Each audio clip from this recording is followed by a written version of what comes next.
कांग्रेस नेता और पूर्व विधायक राजेंद्र सिंह चौधरी ने न्यूनतम समर्थन मूल्य पर बाजरे की खरीद की मांग की है। उन्होंने बताया कि मंडियों में इसके लिए सरकारी केंद्र खोले जाने चाहिए। सरकार ने बाजरे का न्यूनतम समर्थन मूल्य 2600 रुपए प्रति क्विंटल घोषित किया है। ऐसे में सरकारी खरीद से किसानों को उचित मूल्य मिल सकेगा।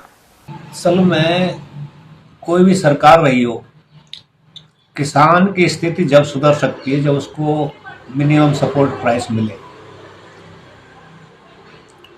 और ये प्राइस तय तो कर दी गवर्नमेंट ने, लेकिन उस पर खरीद नहीं हो पाती है। अब जैसे बाजरा का मूल्य 2600 है और बाजार में 2400 मिल रहा है। इसी तरह से सरसों है, गेहूं है, इनके मिनिमम सपोर्ट प्राइस भी जब किसान को नहीं मिलते तो किसान की आर्थिक स्थिति सही नहीं हो पाती है। इस देश में आधारभूत जो ढांचा है वो किसान की अर्थव्यवस्था पर ही है। अगर किसान सुदृढ़ होगा तो देश सुदृढ़ होगा। देश की खुशहाली का रास्ता किसान और मजदूर के खुशहाल होंगे तभी देश खुशहाल होगा।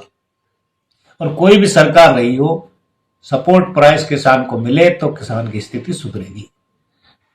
सर, आपको लगता है कि सभी जो फसलें हैं वो कम से कम न्यूनतम समर्थन मूल्य पर तो बिकनी चाहिए, किसान को मिलना चाहिए?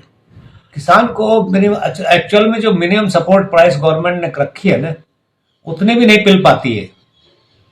बाजार भाव में बेचते हैं किसान। बाजार भाव में बेचना पड़ता है, मजबूरी में किसान की जरूरतें होती हैं। और खासतौर से जब फसल पैदा होती है ना, उस समय किसान की आवश्यकता होती है। शादी ब्याह भी गर्मियों में, जैसे गर्मियों में है, गर्मियों में फसल बेचनी पड़ेगी सरसों की, गेहूं की, क्योंकि उस समय ज्यादातर किसान फुर्सत में रहते हैं अप्रैल के बाद। और उस समय शादी ब्याह करते हैं तो मजबूरी में कोई भी कीमत हो वो बेचने पड़ते हैं। जो भी कीमत मिलती है बाजार में वो लेनी पड़ती है और उसमें बेचनी पड़ती है उनको। इसीलिए किसान ज्यादातर कर्ज में रहता है, क्योंकि उनकी फसल का ही जो सही मूल्य नहीं मिलेगा तो फिर वो सुदृढ़ कैसे होंगे, इनकी आर्थिक स्थिति कैसे सुधरेगी। इसलिए किसान की मिनिमम सपोर्ट प्राइस मिलना बहुत जरूरी है। लेकिन सरकार तो सरकारी खरीद केंद्र खोल ही नहीं रही, फिर किस तरह से किसान बेचेगा? सरकार को खरीद कर खोलने चाहिए।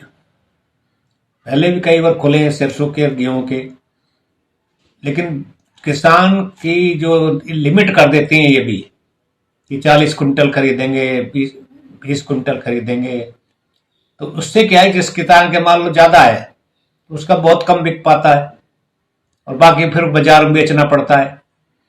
तो जब तक ये बाजार में एमएसपी के बराबर अगर कीमत नहीं मिलेगी तो किसान की स्थिति सुदृढ़ नहीं